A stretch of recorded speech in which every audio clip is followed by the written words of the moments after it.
Kenya ayaa ka faa'iideysanaysa xiisada siyaasadeed ee ka aloosan wadanka Soomaaliya xilli lagu muransan yahay arrimaha doorashooyinka dalka oo ay isku maandhaafsan yihiin madaxda dawladda federaalka Soomaaliya iyo hogaamiyaasha mucaaradka xukuumadda Nairobi oo la safan dhinacyada mucaaradka Soomaaliya ayaa doonaysa in mawjado siyaasadeed oo aan laga soo kabsan lagu furo dawladda federaalka ee hogaaminayo madaxweyne Maxamed Cabdilaahi Farmaajo si meesha looga saaro damaca madaxda dawladda federaalka Soomaaliya ee dib ugu soo noqoshada talada dalka faragelinta ay Kenya ku hayso siyaasadda arrimaha gudaha Soomaaliya oo ay hormuud ka tahay wasaaradda arrimaha dibadda ee wadanka Kenya oo garab ka helaysa siyaasiyiinta Soomaalida ah ee ka soo jeeda gobolka waqooyi bari ee Kenya ayaa waxa ay iminka maraysaa meeshii ugu xumayd waxa ayna Kenya u ballan qaaday hogaamiyaasha mucaaradka dalka iyo madaxda maamul goboleedyada ee ku kacsan dawladda Soomaaliya in ay ku taageeri doonto dhaqaale iyo garab istaag xilligan adag ee lagu jiro xaaladda kala guurka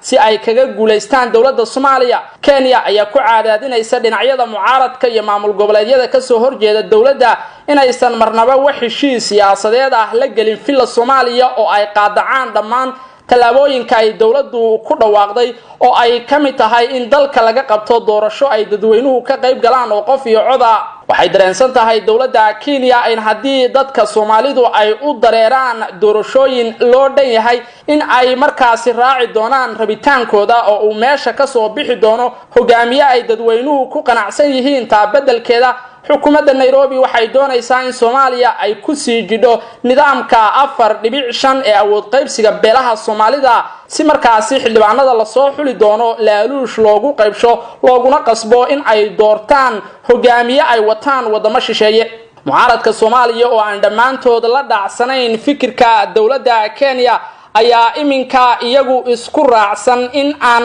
lagu qancin talaabooyinka ay dawladdu qaadayso maadaama hogaamiyaasha mucaaradku ay u arkaan gool siyaasadeed oo laga dhaliyay hadii ay raacaan dhammaan shaxda iyo talaabooyinka ay dawladdu u dejisay doorashada dalka ka dhacaysa dabayaaqada sanadkan ilaa horaanta sanadka soo socda ee 2021 dawladda Kenya ayaa sidoo kale xiriirro joogto ah waxa ay la sameysay madaxda maamul goboleedyada Jubbaland iyo Puntland Ahmed Maxamed Islaam Ahmed Madoobe iyo Saciid Cabdullaahi Dani waxayna hogaamiyaasha maamuladaasi kala hadashay arrimaha kala guurka iyo xaaladda siyaasadeed ee Soomaaliya xukuumadda Nairobi ayaa sheegtay inay taageersan tahay mowqifka maamul goboleedyadaasi ay qaateen ee ku aadan inaysan ku qanacsanayn nooca doorasho ee dawladda Soomaaliya ay u diyaarisay in ay dalka ka dhacdo dabayaaqada sanadkan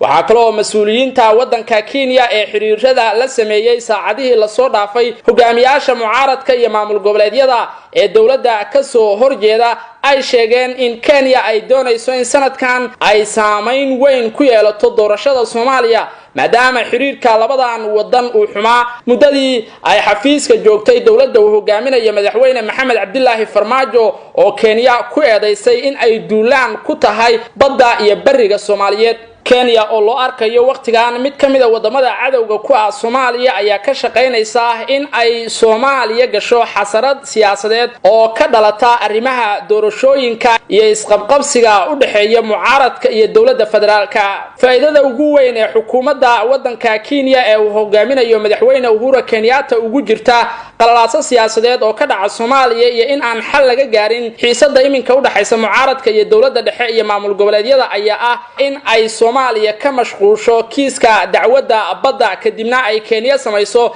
galaangal siyaasadeed oo wadamada shisheeye ay kala kaashanayso sidii gabi ahaanba meesha looga saari lahaa kiiska dacwadda badda ee hor yaalla maxkamadda cadaaladda adduunka ee ICJ waxa kale oo qorshahan ay Kenya kaga gol leedahay in doorashada soo socota ee Soomaaliya lagu soo saaro hogaamiye u janjeera dhinaca Kenya oo fulinaya siyaasadda guracan iyo hagardaamooyinka ay Kenya la damacsan tahay Soomaaliya